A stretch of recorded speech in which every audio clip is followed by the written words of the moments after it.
So it's day 1 of vaccination to sa aming hospital and I got vaccinated kanina around 1:38 p.m. Time check, it's 7:55. So medyo sa left arm ko where I got vaccinated, medyo may soreness na.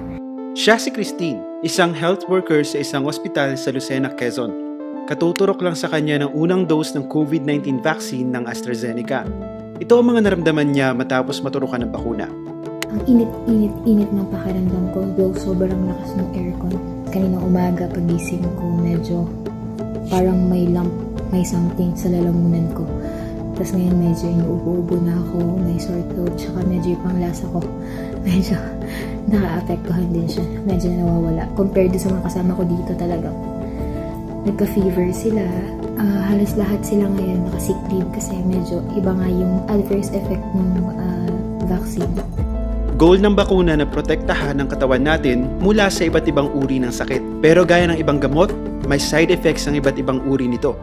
Bakit nga ba nagkakaroon ng side effects ang isang bakuna? At normal ba ito?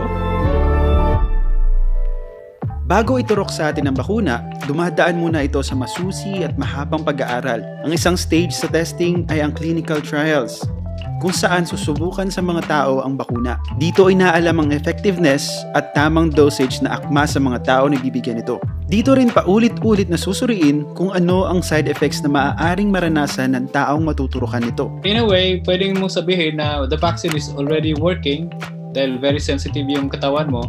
But there are also people na doesn't have any symptom or any reaction. But it doesn't also mean na wala silang immune response, na hindi epektibo ang bakuna. Siya si Dr. Ron Ginsolante, isang eksperto sa infectious disease at head ng Adult Infectious Diseases and Tropical Medicine Department ng San Lazaro Hospital.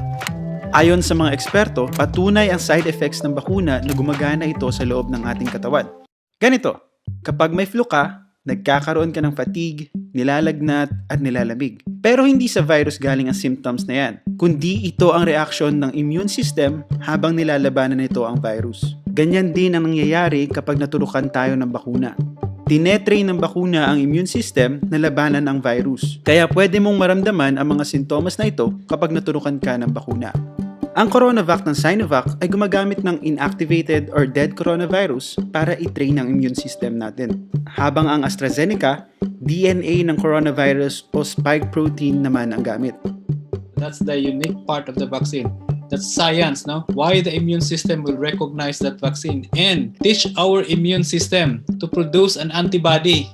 So that's a very delicate interaction between the vaccine and our body. Once that component of the vaccine goes into the blood, those cells that will catch that antigen will now be recognized by our immune system. Sa AstraZeneca, 16 ang side effects na na-identify ng mga eksperto sa clinical trials. Maaari raw maranasan ng isa sa 10 matuturukan ng AstraZeneca ang most common side effects na ito. Pamamaga, pananakit o pangangati ng spot kung saan ka tinurukan, fatigue o feeling pagod, chills o pakiramdam na nilalagnat, pananakit ng ulo, joint pain at muscle pain.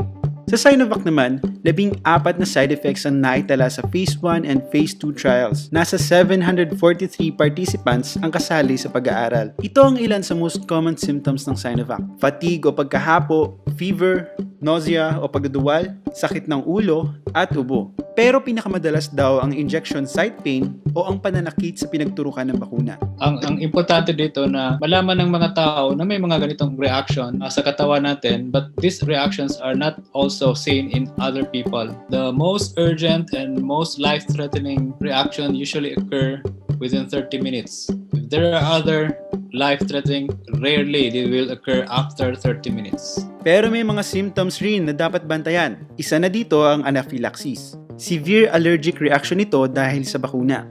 Kaya minomonitor muna ang mga nabakunahan ng at least 30 minutes bago ma-discharge.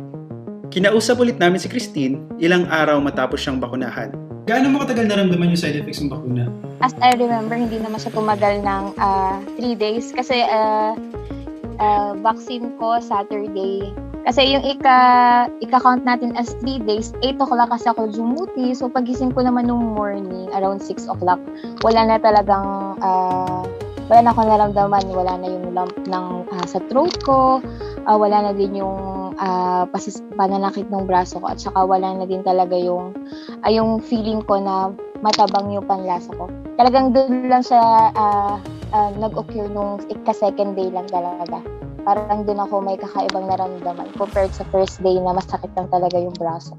AstraZeneca at Sinovac ang mga bakunang unang dumating at ginamit dito sa Pilipinas. Ito ang kumpletong listahan ng side effects na meron ng AstraZeneca at Sinovac ayon sa clinical trials ng dalawang bakuna.